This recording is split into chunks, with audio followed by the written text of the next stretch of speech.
নমস্কার দর্শক বন্ধুরা, ইমেজ বেঙ্গল হেলথ কেয়ার অনুষ্ঠানে আপনাদের সকলকে স্বাগত।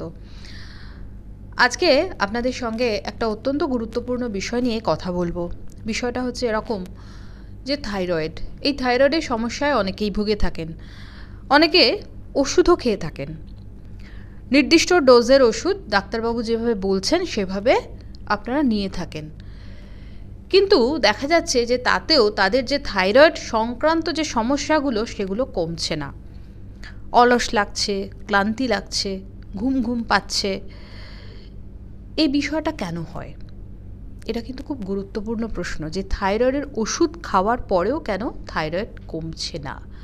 তাহলে কি থাইরয়েডের ওষুধ খাবার কিছু সঠিক নিয়ম আছে, যে নিয়মগুলো তিনি মানছেন না বলে তার থাইরয়েডের ওষুধটা কাজ করছে না? এমনটা কিন্তু হতে পারে। তাহলে থাইরয়েডের ওষুধ যেমন খাচ্ছেন, তার পাশাপাশি এই ওষুধ খাবার যে নিয়মগুলো সেগুলো কিন্তু জানা অত্যন্ত জরুরি। আর সেই বিষয় নিয়ে কথা বলতে আজকে আমি এসে উপস্থিত হয়েছি মণিপাল হসপিটাল, সল্টলেকে, এবং আমরা আমাদের মধ্যে পেয়েছি কনসালটেন্ট এন্ডোক্রিনোলজিস্ট ডক্টর সাগরিকা মুখার্জিকে।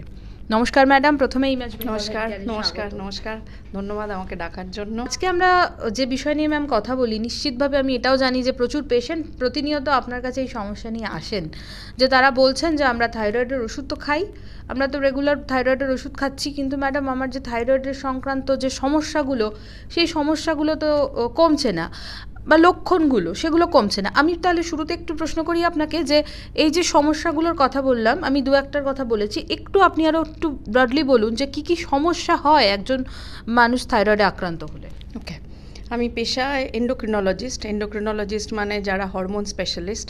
আমাদের বাল্ক পেশেন্ট হচ্ছে ডায়াবেটিস, তারপরেই সেকেন্ড বাল্ক অফ পেশেন্ট আসে থাইরয়েডের থেকে। আর থাইরয়েড হচ্ছে আমাদের এই গলার মাঝখানে একটা গ্ল্যান্ড, প্রজাপতির মতন দেখতে। সেটা যদি খুব বেশি করে ফাংশন করে তাকে বলে হাইপার থাইরয়েড, যখন থাইরয়েডের হরমোন অনেক বেশি পরিমাণ বেরোয়। আর যখন এটা কম ফাংশন করে তাকে বলে হাইপোথাইরয়েড, যখন থাইরয়েড হরমোন অনেক কম পরিমাণে বেরোয়। তাহলে আজকে আমাদের আলোচ্য বিষয় হচ্ছে হাইপোথাইরয়েডিজম, যেটা থাইরয়েডের প্রবলেমের আগেন বাল্ক প্রবলেম। অনেক বেশি সংখ্যক মানুষ হাইপোথাইরয়েডের কমপ্লেন নিয়ে প্রেজেন্ট করেন। তাহলে হাইপোথাইরয়েড কেন হয়? প্রথমেই জানা গেল যে থাইরয়েড হরমোন থেকে কম পরিমাণ থাইরয়েড হরমোন বেরোচ্ছে, সেই কারণে আমাদের হাইপোথাইরয়েডিজম হচ্ছে। ওকে, তাহলে থাইরয়েড গ্ল্যান্ড প্রথমে আমাদের কি করে? আমাদের বডির যেটা মেটাবলিজম, মানে এই ধরুন আমরা খাবার খাচ্ছি, এই ধরুন আমরা কাজ করছি, সেটার জন্য একটা নির্দিষ্ট পরিমাণ এনার্জির প্রয়োজন হয়। এই গোটা মেটাবলিক ব্যাপারটা থাইরয়েড হরমোন দেখাশোনা করে। তাহলে যদি থাইরয়েড হরমোন যদি কম পরিমাণে বেরোয়, তাহলে মেটাবলিজমটা অনেক স্লো হয়ে যাবে। সেটার কারণে যাদের কম থাইরয়েড হরমোন বেরোচ্ছে অথবা যার হাইপোথাইরয়েডিজম আছে, তার সবসময় একটু টায়ার্ড লাগবে, তার অ্যাক্টিভিটিস অনেক স্লো হয়ে যাবে, তার মন খারাপ করতে পারে, ড্রাই স্কিন হতে পারে, কম খাবার খেয়েও মোটা হয়ে যাওয়ার সম্ভাবনা থাকতে পারে, সবসময় একটু ঘুম পাবে, ঘুম থেকে উঠেও মনে হবে টায়ার্ড লাগছে, একটুতেই সে ক্লান্ত হয়ে পড়বে, ইত্যাদি এরকম হতে পারে। আর যদি কেউ, আজকালকার দিনে সবাই মোটামুটি স্বাস্থ্য সচেতন, এরম কিছু সিমটম প্রেজেন্ট করলেই টেস্ট করে ধরা পড়ে যায়। কেউ যদি আবার সচেতন না হন, যদি ভাবেন না এটা হয়তো ওয়েদারের জন্য হয়েছে, আমার হয়তো ভাইরাল ইনফেকশন হয়েছে, আমার হয়তো পরিশ্রম বেশি হয়ে যাচ্ছে, না যদি সচেতন হন, তাহলে এটা অনেক দিন ধরে প্রোগ্রেস করতে পারে। কিছুদিন আগেই আমার কাছে এক ভদ্রলোক দেখাতে এসেছিলেন।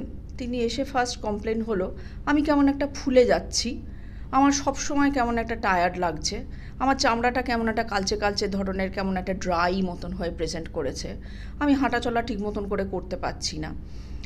আর বাড়িতে অন্য কারুর মেডিকেল প্রবলেম আছে, সেটার জন্য বাড়িতে একজন টেস্ট করতে এসেছিল, করে তারও টেস্ট হয়। টেস্ট করে তার ধরা পড়ে তার টিএসএইচ একদম স্কাই হাই।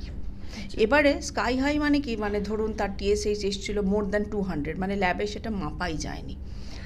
ওনার এই প্রবলেমটা অনেক দিন ধরে হচ্ছে। উনি ওই রকমই ভাবছেন যে আমি হয়তো এমনি টায়ার্ড হয়ে যাচ্ছি, পরিশ্রম বেশি হচ্ছে, হয়তো ঘুম হচ্ছে না ঠিক মতন, হয়তো ভাইরাল ইনফেকশন হচ্ছে, কারণে টেস্ট হয়নি, এতটা প্রোগ্রেস করে গেছে। সাধারণত আজকালকার দিনে সবাই এত স্বাস্থ্য সচেতন, আমরা অনেক আগেই প্রেজেন্টেশন হয়ে যায়।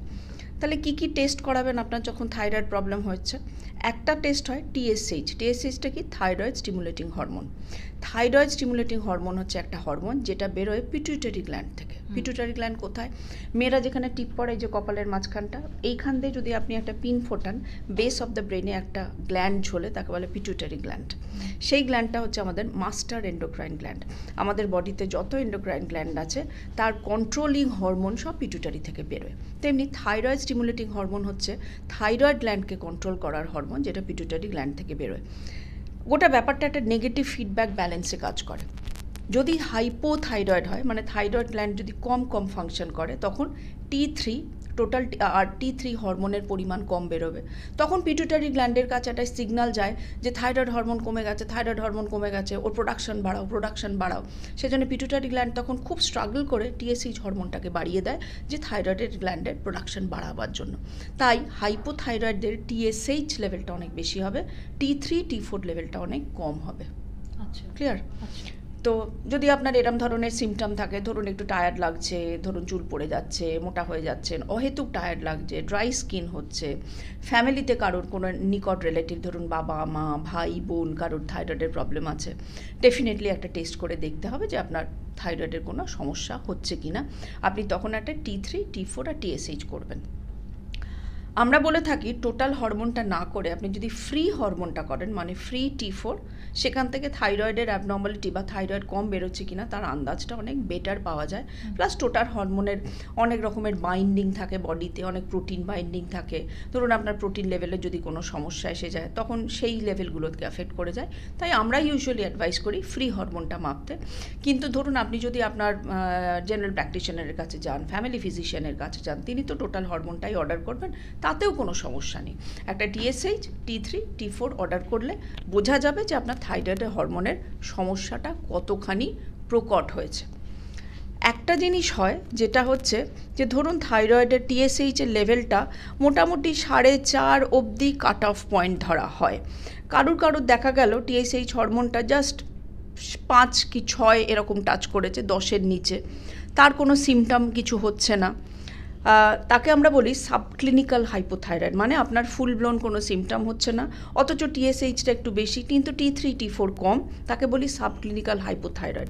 তাহলে কি আপনার যদি সাবক্লিনিক্যাল হাইপোথাইরয়েড হয়, কোনো সিমটম হলো না, আপনি কি তাকে ট্রিট করবেন? না, তখন আমি সেক্ষেত্রে ট্রিটমেন্ট করব না, আমি একটু ওয়েট করে 2 থেকে 3 মাসের মাথায়, থাইরয়েড হচ্ছে একটা লং অ্যাক্টিং হরমোন, খুব মানে চটজলদি কাজ করে না, একটু সময় দিতে হয় কাজ করতে। 2 থেকে 3 মাসের মাথায় তখন আবার আমি তার FT4 আর TSH করব, সঙ্গে একটা তার অ্যান্টি-TP or অ্যান্টি থাইরয়েড পারঅক্সিডেজ অ্যান্টিবডি বলে টেস্ট করব। থাইরয়েডে যে হাইপোথাইরয়েড হচ্ছে, বেশিরভাগ ক্ষেত্রেই অটো ইমিউন হয়, মানে বডিতে একটা অ্যাবনর্মাল প্রোটিন সৃষ্টি হয়, থাইরয়েড পারঅক্সিডেজ অ্যান্টিবডি। সেই অ্যান্টিবডির প্রভাবেতে থাইরয়েড গ্ল্যান্ডের ফাংশনটা কমে যায়। তাহলে আমি সেই অ্যান্টিবডিটাকে মেজার করব। যদি অ্যান্টিবডি পজিটিভ আসে, নাম্বার 1, যদি TSH ভ্যালু 3 মাস বাদেও দেখা যায় সেটা বাড়ছে, তখন আমি ওষুধ শুরু করব। যদি দেখা যায় TSH ভ্যালু বাড়লো না, রাদার কমে গেল, অ্যান্টিবডি পজিটিভ, তখন আমি তাকে আবার 3 থেকে 4 মাসের মাথায় আর একবার টেস্ট করাবো। যদি TSH বাড়ে তখন ওষুধ শুরু হবে। যদি তার সিমটম থাকে, ডেফিনেটলি ওষুধ শুরু হবে। যদি দেখা যায় অ্যান্টি-TPO অ্যান্টিবডি নেগেটিভ হলো, TSH ভ্যালু ধরুন 5, 5.5, 6, 7 এরম ভ্যালুতেই রয়ে গেল, মানুষটির কোনো সিমটম হচ্ছে না, তাহলেও তার ওষুধ শুরু হবে না। তখনও তাকে ওয়েট অ্যান্ড ওয়াচ, মানে আবার তার টেস্ট করে দেখতে হবে কি দাঁড়াচ্ছে। আর যদি দেখা যায় যে হ্যাঁ TSH বাড়ছে, অ্যান্টি-TPO অ্যান্টিবডি পজিটিভ হয়ে থাকছে, সিমটম হচ্ছে, ডেফিনেটলি তার যত তাড়াতাড়ি সম্ভব ওষুধ শুরু করে দেওয়া উচিত। একদম। এবার তাহলে একটু ডোজের কথায় আসি। আপনারা যখন ডোজ দেন, সেই ডোজটা আপনারা তার মাত্রা কত, তার উপরে ভিত্তি করে ডোজটা দিয়ে দেন? হ্যাঁ, থাইরয়েডের ডোজ ঠিক করা হয়, এক একটা মানুষের এক এক রকমের ডোজ হয়, কারণ আমাদের প্রত্যেকেরই মেটাবলিক নিড আলাদা। আমরা কতটা পরিমাণে ফিজিক্যালি অ্যাক্টিভ, আমাদের বডি স্ট্রেচার কীরকম, আমাদের ওয়েট কীরকম, আমাদের খাদ্যাভ্যাস কীরকম, আমাদের বেসিক মেটাবলিক রেট কীরকম, সবার আলাদা। তাহলে সেই অনুযায়ী মানুষটির ডোজ ভেরিয়েশন হয়। ইউজুয়ালি বলা হয় কি যে থাইরয়েডের ডোজটা একটু অল্প পরিমাণে ডোজ শুরু করতে, যেমন ধরুন 25 কি বাচ্চাদের ক্ষেত্রে 12.5 এরম ডোজ মাত্রায় শুরু করতে, এবং স্লোলি তাকে প্রোগ্রেস করাতে।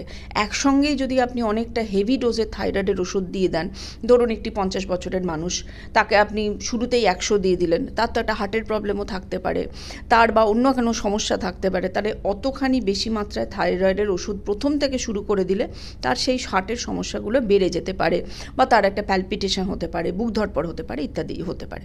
তো কম ডোজ দিয়ে শুরু করতে হবে এবং টাইম টু টাইম আপনার ডাক্তার যেরকম বলে দেবেন সেই অনুযায়ী টেস্ট করিয়ে ডোজের অ্যাডজাস্টমেন্ট বা তারতম্য করতে হবে। আপনি শুরুতেই একটা প্রশ্ন রেখেছিলেন যে থাইরয়েডের ডোজটাকে ওষুধটাকে আমরা ঠিক খাচ্ছি অথচ কমছে না, তাহলে কি করব? আচ্ছা, নিয়ম হচ্ছে থাইরয়েডের ওষুধটাকে সে যেটাই খান না কেন, থাইরক্সিন ওষুধটার নাম হচ্ছে থাইরক্সিন, বিভিন্ন ব্র্যান্ডের বিভিন্ন নামে পাওয়া যায়। নিয়ম হচ্ছে ঘুম থেকে উঠেই সকালবেলা খালি পেটে আপনি থাইরয়েডের ওষুধ খাবেন, তার 30 থেকে 40 মিনিট বাদে, একদম ঘড়ি ধরে 30 থেকে 40 মিনিট বাদে অন্যান্য খাবার বা ওষুধ আপনি খাবেন। এই গ্যাপটা দিতে হবে, তাহলে থাইরয়েডের অ্যাবসর্পশনের জন্য তখনও ঠিকঠাক করে ফাংশন করে। টাইম টু টাইম আপনার ডাক্তার যেমন বলে দেবেন 2 মাস হোক 3 মাস হোক ব্লাড টেস্ট করে থাইরয়েডের ডোজটাকে অ্যাডজাস্ট করে দিতে হবে। আপনার যদি এই সবে সবে হাইপোথাইরয়েড ধরা পড়ে, ডোজ অ্যাডজাস্ট করতে মোটামুটি 6 থেকে 8 মাস লেগে যেতে পারে টাইম। তারপরে দেখবেন ডোজ খুব স্টেবল হয়ে গেছে, মোটামুটি 4 থেকে 6 মাস অন্তর একবার ব্লাড টেস্ট করলেই ডোজটা তারতম্য করা যেতে পারে। অনেকেরই অভ্যেস আছে যে আমার ঠিক হজম হচ্ছে না, পেটটা কেমন ফোলা লাগছে, পেটটা কেমন ফাঁপা লাগছে, সকালে একটা গ্যাসের ওষুধ খেয়ে নিই বা হজমের ওষুধ খেয়ে নিই, সেটাও খালি পেটেই খেতে বলেন।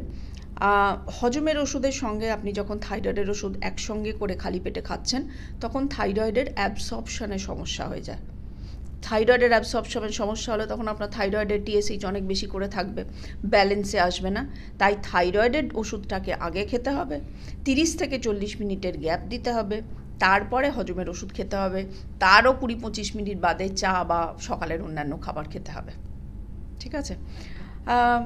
থাইরয়েডের জন্য আর বিশেষ কিছু করতে হয় না। আর ডেফিনেটলি ফিজিক্যাল অ্যাক্টিভিটিস তো বলাই হয় যে একটা সুস্থ জীবনযাপন করার জন্য ডেফিনেটলি ফিজিক্যাল অ্যাক্টিভিটি, সুষম আহার যেমন করতে হয় তেমন কন্টিনিউ করতে হবে। বল। আরেকটা বিষয় হচ্ছে যে ম্যাডাম, অনেকেই বলেন যে থাইরয়েডের ওষুধ একবার শুরু করেছি, তো প্রতিদিন থাইরয়েডের ওষুধ ধরুন এক সময় খাবার কথা কারোর মনে থাকে না, কেউ যদি ভুলে যান তিনি কি করবেন? পরের দিন কি ডাবল ডোজ নেবেন? না, আমাদের ব্যস্ত জীবন, এইটুকু ভুলে যেতেই, মানে কেউ কেউ ভুলে যেতেই পারে। বেশিরভাগ মানুষেরই মনে থাকে। আর কি হয় বলুন তো, চশমা পড়ার মতন একটা অভ্যেসে দাঁড়িয়ে যায় যে ঘুম থেকে উঠেই আপনাকে ওষুধ খেতে হবে। ধরুন আপনার ভুলে যাওয়ার প্রচণ্ডভাবে প্রবণতা আছে, এটা তো ভোলার জিনিস নয় যে ওষুধটা আপনাকে, কারোর যদি প্রয়োজন হয় থাইরয়েডের ওষুধ সারা জীবন খেয়ে যাওয়ার, তার তো ভোলার কোনো জায়গা নেই। সেক্ষেত্রে কি করবেন, আপনার মোবাইল ফোন আছে, মোবাইল ফোনে একটা ফিক্সড টাইমে অ্যালার্ম লাগিয়ে দিন, ওই অ্যালার্ম বাজলেই আপনাকে ওষুধটা খেয়ে নিতে হবে। তাহলে আর জোর করে মনে করিয়ে দেওয়ার কোনো প্রয়োজন নেই, আপনার অ্যালার্ম বাজলেই আপনি ওষুধ খেয়ে নেবেন। সারা জীবন ওষুধ খাবেন কি খাবেন না। একটু আগে একটা কথা বললাম, অ্যান্টি টিপিও অ্যান্টিবডি, আমাদের বডিতে একটা অ্যাবনর্মাল প্রোটিনের সৃষ্টি হয়, সেই প্রোটিনটা অ্যান্টিডিপিও অ্যান্টিবডি থাইরয়েড গ্ল্যান্ডটাকে কমজোরি করে দেয়, তার ফাংশনটাকে কমিয়ে দেয়, ফলে থাইরয়েড হরমোন কম বেরোয়। সেটা এই অসুখটার নাম হচ্ছে হাশিমোটোস থাইরয়েডাইটিস। এটা হচ্ছে কমনেস্ট কজ অফ হাইপোথাইরয়েডিজম। যদি কারোর হাশিমোটোস থাকে তাকে কিন্তু সারা জীবন ওষুধ খেয়ে যেতে হবে। ওষুধের মাত্রা যদি ঠিকঠাক করা থাকে, টিএসএইচের লেভেল যদি ঠিক করে মেনটেন করা থাকে, সে সারা জীবনই ভালো থাকবে। আর কারোর যদি অ্যান্টিটিপিও অ্যান্টিবডি নেগেটিভ হয়, শুরুতে যদি সেই টেস্টটা করে দেখা যায়, অনেক সময় দেখা যায় কোনো ভাইরাল ইনফেকশনের কারণে বা অন্য কোনো ইনফ্লামেশনের কারণে হয়তো থাইরয়েডের একটু গোলমাল হলো, সেটা হয়তো সেলফ কন্টেন্ট নিজেই সেটা কমে যেতে পারে। এবারে নিজেই কমে যেতে পারে, সেটা 3 মাসও লাগতে পারে, 6 মাসও লাগতে পারে, 3 বছরও লাগতে পারে। একটা নির্দিষ্ট টাইম সেটার ঠিক করে দেওয়া যায় না, কিন্তু টাইম টু টাইম মনিটরিং করে সেটাকে একটা তখন সেটাকে ইন্টারপ্রেট করা যায় আর কি, যে কী হবে। কিন্তু বেশিরভাগ মানুষেরই একবার শুরু হলে সারা জীবন ধরেই খেতে হয়, আর ওই অ্যান্টিটিপিও অ্যান্টিবডিটা মেজার করে দেখে নিতে হয় যে ওটা ঠিক আছে না ঠিক নেই। একদম। আরেকটা বিষয় ম্যাম খুব গুরুত্বপূর্ণ, যখন একজন কেউ থাইরয়েডের ওষুধ প্রথম খাচ্ছেন, তো তার শরীরে কি প্রতিক্রিয়া হতে পারে? থাইরয়েডের ওষুধ হচ্ছে এমন একটা ওষুধ যেগুলোর ইউজুয়ালি তেমন কিছু সাইড ইফেক্টস হয় না, ভেরি ওয়েল টলারেটেড, বেশিরভাগ মানুষই এগুলোকে সহ্য করে নিতে পারেন।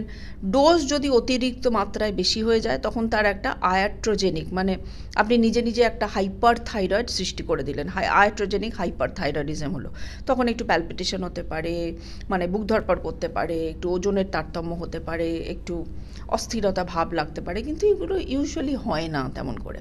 আচ্ছা, কতদিন পর পর থাইরয়েডের এই যে টেস্টগুলো T4, TSH এবং T3 যেটা আপনি বললেন এগুলো করতে হবে? আচ্ছা, ডিপেন্ড করছে যে আপনার হাইপোথাইরয়েডিজম কত সিভিয়ারলি প্রেজেন্ট করেছে। ধরুন আপনার টিএসএইচ নিয়ে আপনি প্রেজেন্ট করলেন খুব হাই টিএসএইচ নিয়ে, ধরুন 50-এর ওপর কি 100-র কাছাকাছি, তখন ন্যাচারালি আপনার ডোজ শুরু হলো, এবারে ডোজটা মনিটরিং করতে হবে, প্রতি 8 থেকে 10 সপ্তাহ অন্তর হয়তো আপনাকে ইনিশিয়ালি টেস্ট করতে হবে, তারপরে একটা লেভেলে এসে গেলে 4 থেকে 6 মাস অন্তর টেস্ট করে ডোজটাকে চেঞ্জ করতে হবে। ধরুন অতটা সিভিয়ার হাইপোথাইরয়েড হলো না, তখন আপনাকে হয়তো আপনার ডাক্তার বলবে 3 মাস বাদে আসুন, কিন্তু কখনোই 1 মাসের মাথায় বা 2 সপ্তাহের মাথায় এসে থাইরয়েড টেস্টের প্রয়োজন হয় না, কারণ ওইটুকু কম সময়ের মধ্যে থাইরয়েড হরমোনের ইউজুয়ালি চেঞ্জেস দেখা যায় না। টিএসএইচের চেঞ্জ পেতে গেলে একটু টাইম দিতে হয়, আর একবার ডোজটা যদি স্টেবল হয়ে যায় তখন ওই 4 থেকে 6 মাস অন্তর টেস্ট করালেই ডোজটাকে অ্যাডজাস্ট করানো যায়। একদম। এই যে একটু আগে আপনি বললেন যে সাধারণত অনেকের বেশিরভাগ থাইরয়েডের ক্ষেত্রে ওষুধ সারা জীবন খেতে হয়, তো এই যে সারা জীবন একটা ওষুধ আমরা খেয়ে যাচ্ছি, এর কি কোনো সাইড এফেক্ট থাকে না? ইউজুয়ালি থাকে না, আর আপনার যদি ওষুধটা না খান তার ইফেক্ট তো, ব্যাড ইফেক্ট তো আরও বেশি। আপনার যদি আনকন্ট্রোল হাইপোথাইরয়েডিজম থাকে সেটার থেকে তো আরও অনেক অনেক খারাপ জিনিস বা ক্ষতি হতে পারে শরীরের মধ্যে। প্রথম ক্ষতি হলো ধরুন আপনার হার্টের গন্ডগোল আসতে পারে, আপনার বোনসের গন্ডগোল আসতে পারে, ব্রেনের প্রবলেম আসতে পারে, ডিমেনশিয়া তাড়াতাড়ি শুরু হয়ে যেতে পারে, একটা সবসময় একটা ডিপ্রেসিং থাকতে পারে। সুতরাং আর ওষুধটার যেহেতু আপনার সাইড ইফেক্টস অনেক কিছুই হয় না are very well tolerated medication, সুতরাং ওকে সারা জীবন খেয়ে গেলেও তার কোনো সমস্যা হওয়ার কথা নয়। একদম। লাস্টলি যেটা জানবো যে ওষুধের পাশাপাশি আর কি ধরনের জীবনযাত্রা বা খাদ্যাভ্যাস, আজকের দিনে খাদ্যাভ্যাসের উপরে আপনারা সকলেই জোর দেন, সেটা খুব গুরুত্বপূর্ণ। এবং আর একটা আমার প্রশ্ন হচ্ছে যে এই থাইরয়েডের ওষুধ খাওয়ার আগে বা পরে অ্যালকোহল বা ক্যাফিন সেটা কি নিলে কোনো ক্ষতি হতে পারে? আচ্ছা, জীবন ধারণের জন্য অবভিয়াসলি আমাদের এখন প্রচুর না মেটাবলিক ডিসঅর্ডার্স বেড়ে যাচ্ছে, মানে ধরুন জীবনশৈলীতে এত পরিবর্তন এসেছে আমাদের, যে আমাদের প্রচুর সেডেন্টারি লাইফ লিড করি, মানে ধরুন আমাদের ফিজিক্যাল অ্যাক্টিভিটিস অনেক কমে গেছে, আমরা ব্যায়াম করি কম, আমরা রিমোটের সাহায্যে অনেক, মানে ধরুন আগে কি হতো আপনি উঠে গিয়ে টিভিটা নেবোতেন, এখন আপনি বসে বসে রিমোট করে করে টিভিটা অপারেট করতে পারছেন। তো ন্যাচারালি আমাদের ফিজিক্যাল অ্যাক্টিভিটিস অনেক কমে গেছে, আমরা ব্যায়াম করি অনেক কম, অনেক রেডিমেড খাবার আমাদের কাছে অ্যাভেলেবেল, ফলে সেটার জন্য আমাদের মোটা হওয়ার প্রবণতা বেড়ে গেছে। তো যেটা করতে হবে, থাইরয়েডের জন্য আলাদা করে কোনো ফিজিক্যাল অ্যাক্টিভিটিস বা আলাদা করে কোনো খাবারের কোনো প্রয়োজন নেই, কিন্তু নর্মাল মেটাবলিজম মেনটেন করার জন্য বা একটা সাধারণ জীবন যাপনে করার জন্য কিছু কেমন ফিজিক্যাল এক্সারসাইজ প্রয়োজন, কিছু কেমন সুষম আহার করার প্রয়োজন, সেগুলো মেনটেন করতে হবে। কিছু খাবার আছে যেগুলোকে আমরা বলি যে গয়ট্রোজেনিক খাবার বা থাইরয়েডের প্রবণতা বাড়াতে পারে। ধরুন আপনি যদি এক্সেসিভ পরিমাণ বাঁধাকপি খান, ধরুন এক্সেসিভ পরিমাণ সয়াবিন খান ইত্যাদি, কিন্তু আপনি যদি এই অল্প পরিমাণে খান, খুব লিমিটেড অ্যামাউন্টে খান, তাতে সত্যি সত্যি অসুবিধা হওয়ার কথা নয়। আর থাইরয়েডের জন্য আলাদা করে কোনো খাবারের কোনো অভ্যেস নেই। অ্যালকোহল বা ক্যাফিন, এখন ঘুম থেকে উঠেই খালি পেটে যেহেতু থাইরয়েডের ওষুধটা খেতে বলা হয়, আপনি তো তখন অ্যালকোহল দিচ্ছেন না। ক্যাফিন মানে অনেকেই কফি খাওয়ার অভ্যেস থাকে সকালবেলা, ওই গ্যাপটা মেনটেন করতেই হবে 30 থেকে 40 মিনিট, তা না হলে থাইরয়েডের অ্যাবসর্পশনে খুব প্রবলেম হয়ে যায়। একদম। একটা হোল মিল নেওয়ার কতক্ষণ বা কত ঘন্টা পরে থাইরয়েডের ওষুধ নেওয়া যেতে পারে? ঘুম থেকে উঠেই খালি পেটে, খাবারের পরে নয়, ঘুম থেকে উঠেই খালি পেটে থাইরয়েডের ওষুধ নিতে হবে। 30 থেকে 40 মিনিটের গ্যাপ মেনটেন করাটা ম্যান্ডেটরি। অনেক ধন্যবাদ ম্যাডাম। আমরা যে প্রশ্নগুলো নিয়ে ম্যাডামের কাছে এসেছিলাম সেই প্রশ্নগুলোর আমরা প্রত্যেকটা উত্তর পেয়ে গেছি। এরপরেও যদি আপনাদের কোনো প্রশ্ন থাকে থাইরয়েড সংক্রান্ত বিষয়ে, অবশ্যই আপনারা সেই প্রশ্ন আমাদের কমেন্ট বক্সে লিখে পাঠান, আমরা নিশ্চয়ই সেই প্রশ্ন ম্যাডামের কাছে পৌঁছে দেবো এবং আপনারা তার উত্তর পেয়ে যাবেন। আপনারা সকলে সুস্থ থাকুন এবং ভালো থাকুন। নমস্কার। নমস্কার।